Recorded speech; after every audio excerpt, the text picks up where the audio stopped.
Hello, I'm the Nostalgia Critic. I remember it so you don't have to. I love whores. I love everything about them.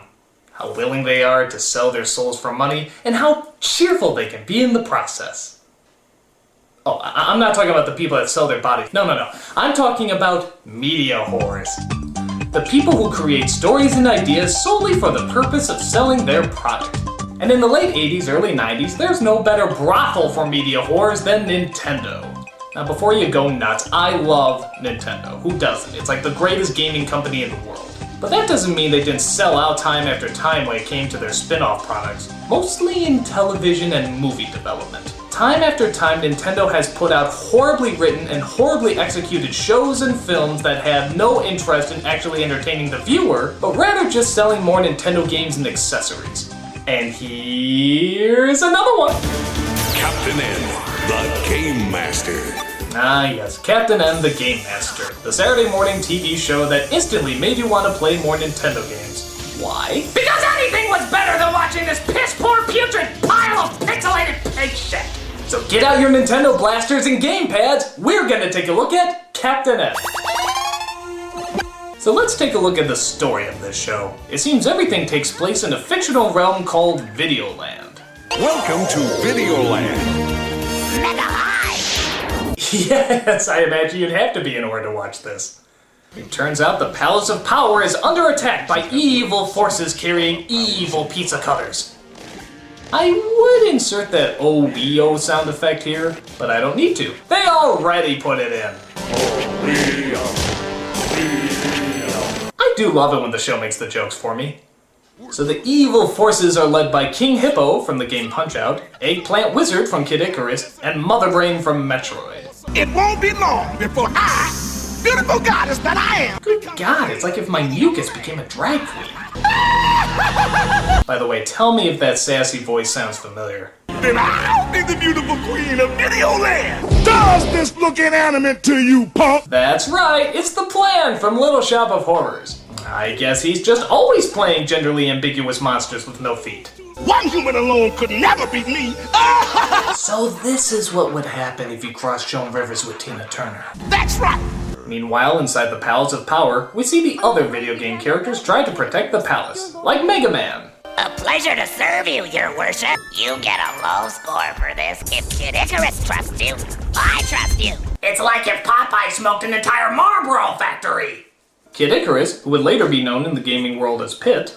She's very much Obsedicus. My arrows will stalk that Apicus Maximus. Speaking of her Heidicus. Yeah, you probably caught on that his funny thing is saying Icus at the end of words. In fucking genius. There's someone at the Dorcas. You can count on me, Princessicus. You big Apicus. My testicles haven't dropped a kiss.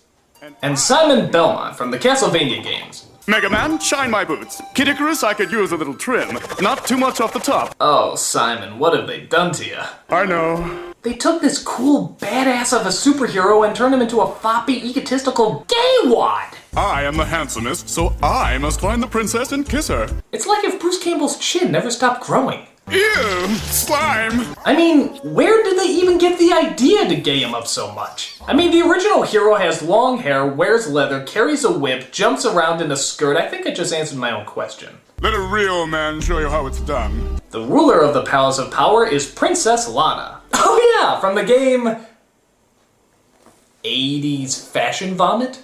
Okay, so Lana was never actually a video game character, they just made her up. You may have helped me win the battle, but the war is far from over. And like a lot of these shows, I gotta ask again, why the hell isn't she a queen? I mean, I know younger girls associate princesses with youth and beauty, but come on. If there's no one else there to rule, you're a goddamn queen! It is I who should apologize to you. But, just like a lot of other shows I've reviewed, they get to keep their cute little title because the king is still technically alive, but just not around. I've tried to lead our people since you disappeared, but I failed you.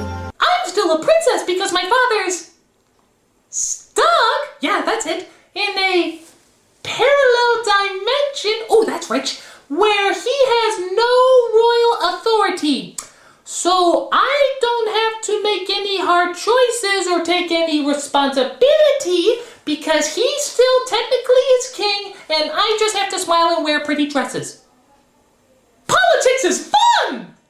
So, seeing how there's only 4 people and no guards in the palace, I guess we're not surprised that it's being taken over. But luckily, a magical element informs our heroes that a lone warrior is being summoned to help them. A magical element simply known as the Power Glove. The legend of Videoland foretells of a young warrior.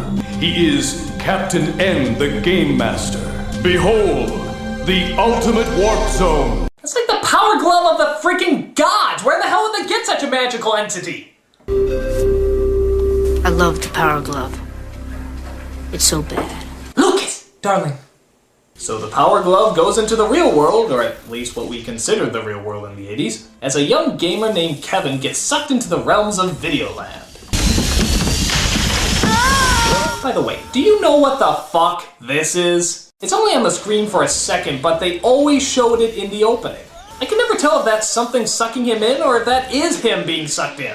Is that what happens when you cross dimensions? You become the CG version of Kermit the Frog and Max Headroom? It's not easy being green! So Kevin and his little dog, too, are transported to the Palace of Power, where Lana and the others are waiting. Simon Belmont, Kid Icarus, Mega Man? Wow! You look nothing like your original designs!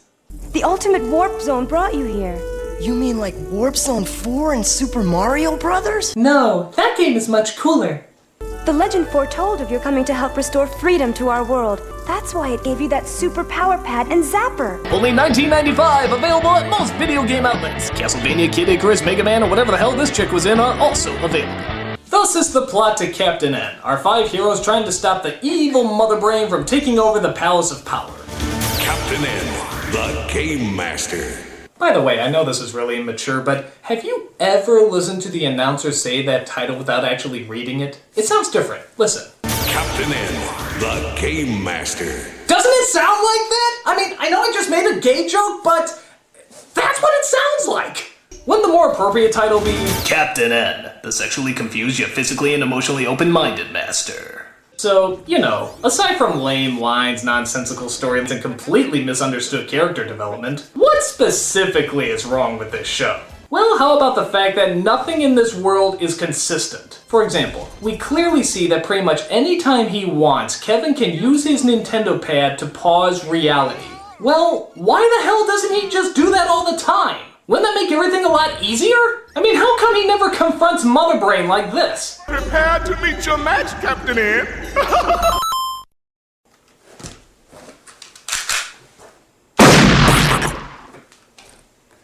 I'm awesome. Captain N, the Game Master. Or how about these warp zones that they keep using? They can apparently jump from world to world whenever they want, so why don't they just warp to the inside of the enemy's room and zap them? In fact, they do that a few times! It seems so easy! Except they don't bring any guards or armies, they just use the eggplant guy who shits out some vegetables. I'm just an incompetent vegetable. Again, why doesn't Kevin just use the warp zone to shoot Mother Brain when she's in the middle of a hammy speech? I'm not only the most beautiful brain in the world, I'm the collector. I'm awesome. Captain N, the Game Master. But no, there's always some lame-ass excuse as to why he can't just blast her. Into the Warp Zone! It's too dangerous to finish her off! We're contractually obligated to keep stalling for 3 more seasons! There's also things that were never in the games that they just flat out made up. Like, did you know that Simon Belmont's whip literally has a mind of its own? I'm not going to do anything, but my whip is going to whoop you. Ah! Hey, Look out! Now his sexual preference, I can't speak for. Oh my. Yeah, it's pretty easy to make fun of this guy, especially when you see how he's defeated half of the time. A bag. The greatest vampire hunter in the world is defeated by a bag. This guy couldn't defeat Count Chocula. Of course. Also, isn't Kevin's mother worried about him? I mean, there's gotta be missing posters all throughout the neighborhood. Wouldn't she be worried sick? In fact, in the first episode, he actually has a chance to go back, but decides not to. That's a good lesson for the kids, right? If it comes down to video games or your family, always pick the fucking video games. Kevin, better not be playing that foolish game. You have homework to do. And don't forget to take out the trash. On second thought, I guess I could stay just a little while longer. Life-threatening situations of certain doom, or taking out the trash? Have fun filing those police reports, Mom! That and the animation is just horrible, and I mean horrible. Like, look at the expression on Simon's face here. Did he just give himself a full frontal lobotomy? No one enters Castle Ironspire. But we're prepared. I don't accept credit cards. Jules. And look at this. They actually forgot to put in the background. Are you fucking serious? And trust me, this isn't like any kind of artistic license here. They're in the middle of the bayou. There is no reason it should look like this. And I understand if they did it maybe once by accident, but I counted it. They do it 7 times. 7? That's right, 7. Well, yes, but I'm 7. I guess they couldn't have, I don't know, watched this before they sent it out to air? I mean, I do know it requires actually sitting through an entire episode, and Lord knows they're hard enough to watch, but my thought is that would sort of be required. I mean, seriously, what moron would just have a plain white background the whole entire time? He'd be a fucking idiot. And how about these rockin' dance moves that the heroes have? Ooh, I like this. Wow, if you thought white people dancing was bad, try animated white people dancing. That's right, princess. Move that one leg. Pull off the geriatric drowning look.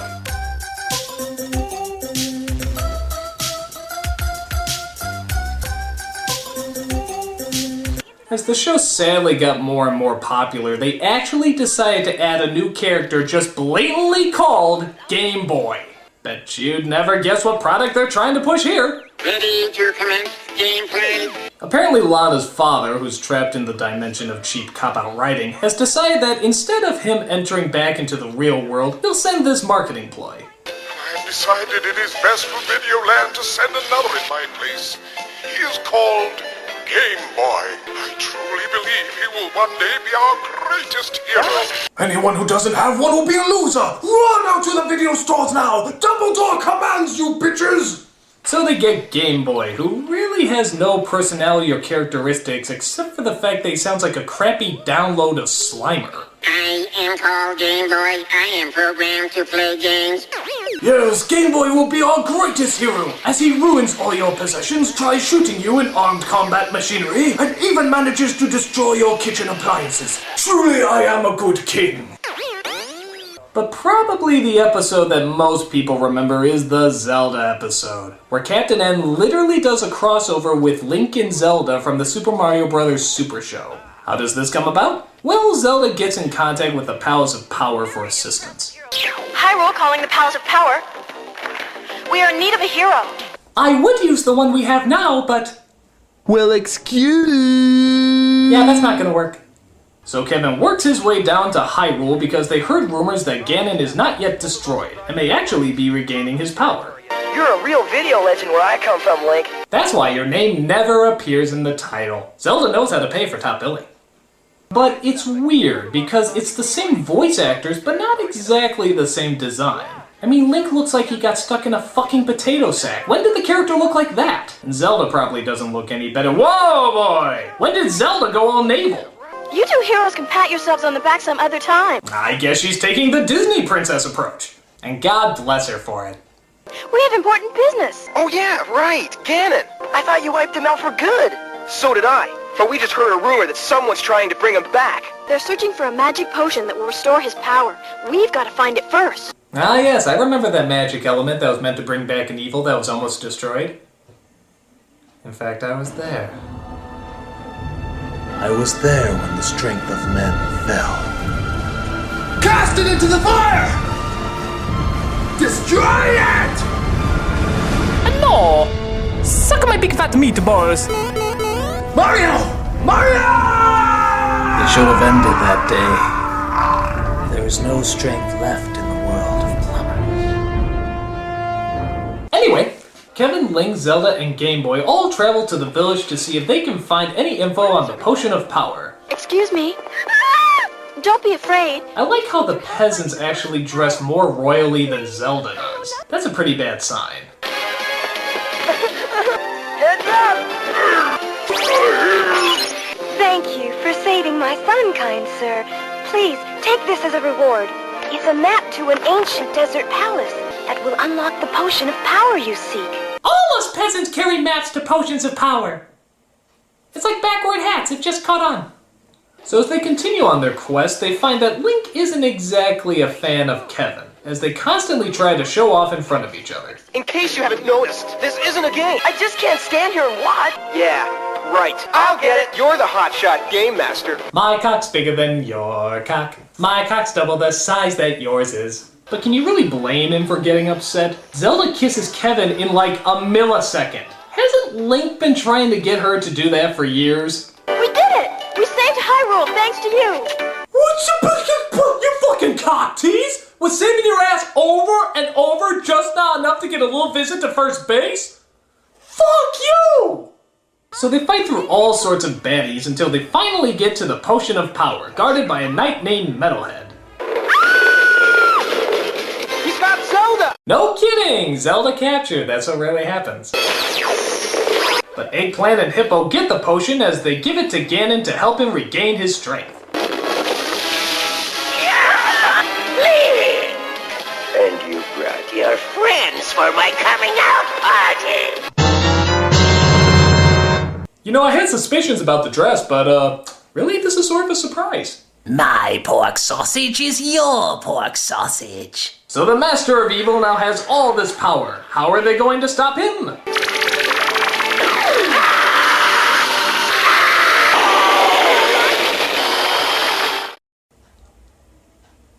So Ganon's a bit of a puss, who knew?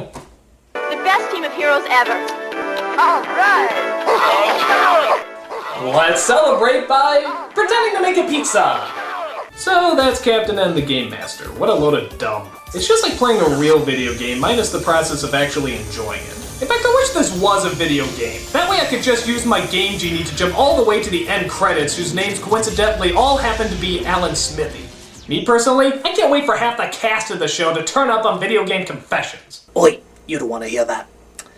It involves Mother Brain's genitalia. Alright, God! Told you.